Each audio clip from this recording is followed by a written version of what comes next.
Hello and welcome to the Selling North Georgia podcast. In this series, you will hear members of our community tell stories that highlight the fantastic and exciting things being done right here in North Georgia. North Georgia is home to a unique, supportive, and passionate community. A community of helpful hands and loving neighbors. Here are their stories.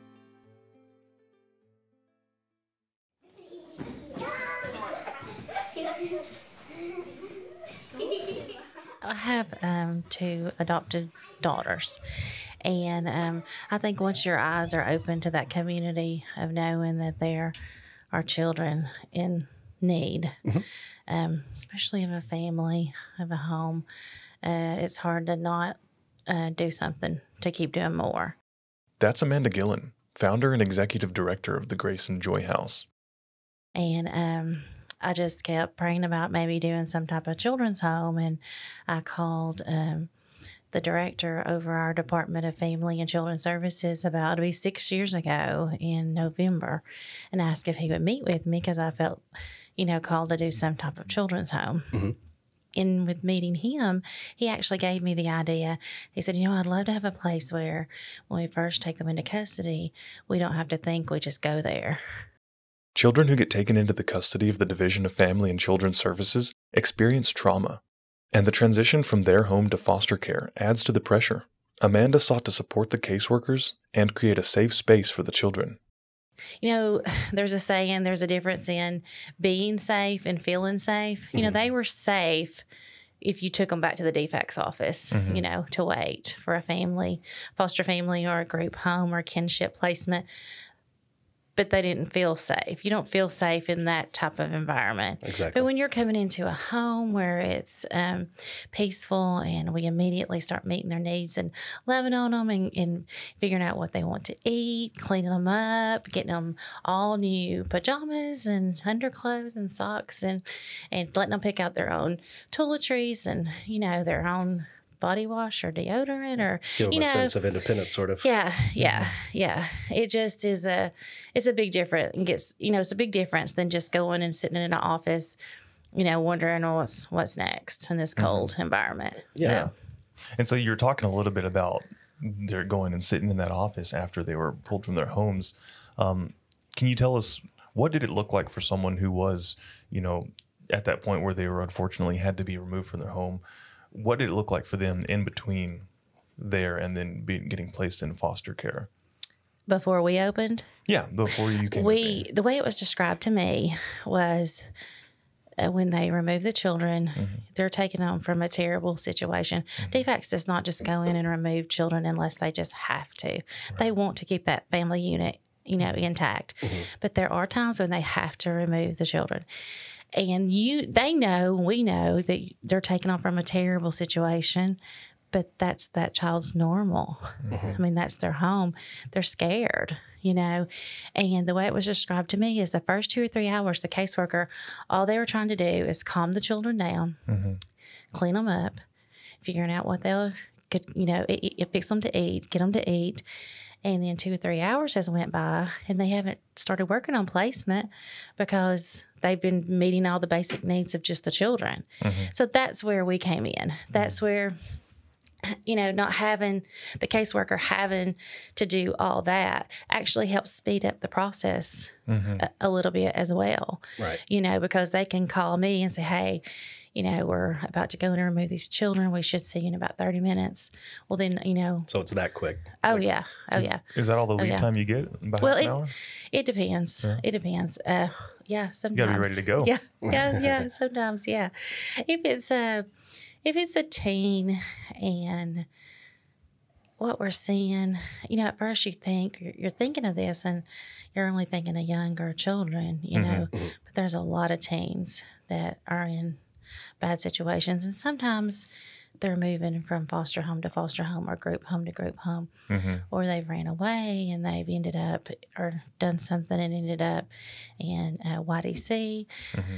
I know the first time we got a call one evening, and the caseworker called and said, hey, I just want to see if we could use the Grace and Joy House tomorrow. Said I'll be picking up 2 children, 2 15-year-olds in the morning. I'll supposed to pick them up at 9 from YDC and our youth detention center, and then we should be there by 9:30. Like, oh, okay, yeah, absolutely, no problem. I was like, did she say youth detention center? They're coming from jail. But there's so much trauma. Mm-hmm. There's so much trauma, and we would like to think we wouldn't act out in the way some of these teens act out, but if you haven't lived their life, you don't. Yeah. We're not sure what we would do. Oh, sure. And they deserve just as much love and just as much kindness, and their needs being met as the younger kids being removed for the very first time. Over the next several weeks, Amanda and Robert met with the director and supervisors inside the Department of Family and Children Services to share their mission. Alongside help from within DFACS, the Gilleans were able to assemble a dedicated and passionate board of directors. You mentioned you had a lot of help getting things rolling. A lot, yeah. And that's absolutely a theme here on this podcast. Every time we bring somebody on, seems like they sort of have a same sort of story to tell as far as getting their project off the ground and all the help that they've had in the community to do so. So are there any names you can mention that are kind of on your board right now that were really helping you get moving? Oh, absolutely. Our president is Dave Hasty, and he actually used to be a CPS worker himself, and he has one child, adopted child through foster care. We have Ray Shira, that's a licensed clinical therapist on our board that helped design our house because removal trauma is a big deal, and the longer your mind stays in that trauma, the more brain damage the child has. Sure. So we design the house where they immediately go in and get their 5 senses going, and we immediately give them candy. We give them a stuffed animal right off the bat. We, things like taste, touch, smell. The house smells wonderful. It looks very inviting and calming and cheerful. So we can just get those 5 senses going as soon as possible. She helped design that, to pull their brains out of that removal trauma. We have Debbie Thornton as our secretary. Brad Ramsey does all of our finance, our finances and that type of thing. Yeah. We have Donna Feeney that does insurance. We have Melissa Parks that's a nurse practitioner. We have Jolie Hasty that's an educator. We have my husband, Robert Gillean, who's a director on his job in human resources. Who am I missing? You got quite a team. I know. I don't want to miss anybody. Who have I missed? Oh, our attorney is Elaine Haley. Right. We have an attorney on our board. We've got a very wide range of people that have poured into this and helped tremendously. Children who grow up in unstable conditions are some of the most vulnerable children in our community. According to data from National Kids Count, in 2020, most foster children had 2 or fewer placements in foster care. But the 36% of kids who experienced more than 2 placements face an unfortunate challenge. One study found that 90% of youth with 5 or more foster placements will enter the justice system. Having a stable home environment and the opportunity to create bonds is crucial to the development and success of children in the foster care system. I read some interesting, or I guess maybe sad studies that kids who are placed in foster home, they have this much higher chance of being incarcerated and put in places like YDC. And I wanted to ask, do you feel like having the Grace and Joy House be there is having a positive impact on those numbers, maybe lessening the chance for them to be in that sort of a situation? I hope so. I absolutely hope so. Yeah. I think fostering is extremely difficult. And one thing I felt very passionate about was starting support groups for the parents because it can be so hard. And what the support group, I want it to be for these parents to try not to give up on the kids, to say, get these parents together, get specialists there to speak with them, to let them know, yeah, this is hard and this is why they're acting that way. Because if you can figure out, and from this professional standpoints and the therapists and, the trauma experts of why that child is acting that way, it helps you to it's still going to be hard, but you can deal with it a little bit more than just thinking they're just being mean or they're easier just, to empathize. Yeah. And in the end, get them together and get these, professionals there to say, yes, this is hard. Yes, this is why they're acting this way. And it will get better, because the less times they move around, the less trauma and the better chances of them to stay in school, to maybe further their education, and less chance of ended up incarcerated. So I definitely hope that is something that we will definitely see. Yeah. It's really about stability, right? I mean, if they're coming out of an unstable environment, you don't want to stick them, in another kind of bouncing around sort of thing. So the statistics that Carl was just referring to, do you attribute a lot of that to the fact that maybe there's not enough support for foster parents? There's definitely not enough. There's definitely not enough. This past Sunday, May is actually Foster Parent Appreciation Month. And so this past Sunday, we rented out the jump park for all the foster families and all the foster children. And we were able to feed them dinner and dessert. And we had making them cotton candy. And we had another local church that had put all the families together a basket and had like six different gift cards in there. And I just can't explain to you how grateful those parents were. Oh, I'm sure. And the kids were having so much fun. Yeah. I mean, who doesn't like the jump park? Yeah. And a lot of times foster families are bigger families. And it's cost a lot to take 5 or 6 kids to the jump park. Oh, yeah. It's not something that they get to do, very often. So for them to be able to just come and relax and, dinner's taken care of, the kids are getting to have some fun, but we definitely need to support the foster families. I urge anybody, if you are listening to this and you know a foster family that's in your community, just every now and then when you're getting groceries, pick them up a gift card, and let them, it would mean so much for them just to not have to worry about dinner one night. Right. They definitely need to be supported more. And that's one passion that we have, that we want to make them feel appreciated in what they're doing, because it's super important work. They're the ones that's actually in the trenches every day. Yeah. And something small like a gift card may seem small, but I can imagine that could be very powerful for a family like that. It's huge. Yeah. And by the time this episode comes out, it will have been yesterday when you're watching this. You have a support training for foster families. I saw on the Facebook. Yes, we do. What kind of programs do you go through in that training? Well, starting actually next on June 2nd, we're going to have our very first one. We're going to, all the foster parents can come, and we're going to have childcare, and we're again going to feed them dinner. We're going to have some time at the beginning while they're eating, just for them to talk and, support each other. And then we'll have the training session where, like this coming up time, we're going to have a couple of teachers and some IEP teachers there to answer questions. A lot of the foster children do struggle in school just because of everything they've been through. And just it's a lot. I know one of my daughters has an IEP, and it's a lot, and there's a lot of things you don't know. And so we're going to have an IEP teacher there just to answer questions. With the service of the Grace and Joy House and foster families in our community, the foster care to prison pipeline is being constricted. But we still have a way to go. The Grace and Joy House gets no funding from the state. It relies on the generosity of the community to aid in its mission to provide a loving and safe space for children. I know we have been sort of blessed to have the opportunity to, here at Keller Williams, have the opportunity to serve at your house for the last 2 years for our Red Day. Yes, absolutely. We were able to do some things, and we're glad to be able to, if somebody wanted to do something similar and help you guys out with your cause and your mission, what are you needing, or what's a good way they can do that?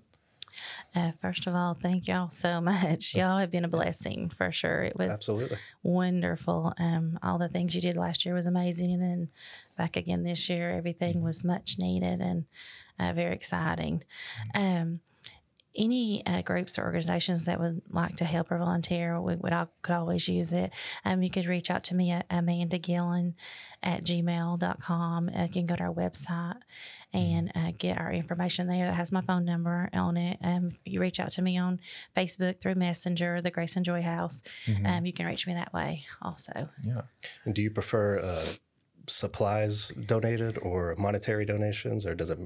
Well, we're pretty well stocked on supplies right now, just because we've had several of the schools take up supplies for us, as far as, the toiletries and socks and underclothes, and we could always use pajamas if somebody did want to buy something. But definitely, most of the time when we have children there, just like this week, I've had kids 2 days this week. We normally just end up picking up food because it's just the easiest thing to do, and they always have a restaurant they want something from. So gift cards are always great. Okay. And then just donations to help us keep going. Something that I think is something that I think is very very great about what you guys are doing is when you give these children clothes, everything is brand new. Oh, yeah. So they don't get any hand-me-downs. Yeah, we like to do brand new because we want them to feel like, I'm important, or actually getting something where they're getting to remove the tags. Yeah. So we try to do only new socks, underclothes, and pajamas. Sometimes we do have clothes that are that have been handed to us before, that children have worn before, but what we do is we'll say, if you would not put this on your own child, don't give it to us. They deserve just as nice as what you would put on your own child. Yeah, you want to send the right message to them. Yeah, absolutely. Yeah. And I can imagine that has a huge impact psychologically. And did that come from your therapist on the board, the idea of getting everything new? No, I think that was just to make them feel better and to help us to stay organized as well. And we are so grateful for everything we get. But I think if we opened it up to just taking donations for used clothes, that sometimes you get overwhelmed in so much. And then sometimes people will send you things that aren't nice. And it's very time consuming and hard to go through things. And hard to wash and get those ready. So it's better for the children. It makes them feel better. And then it's better for us as well. If you were in the future maybe thinking about adding some people to your team or expanding the manual, the human resources that you have, do you have any ideas what that might look like if you had the ability? Say if money wasn't an object, what kind of programs would you provide? Oh my goodness. All kinds. We dream a lot. Definitely start up the impact classes there. Of course, we would need probably some new computer systems, some new computers and that type of thing. We were just talking about the donations.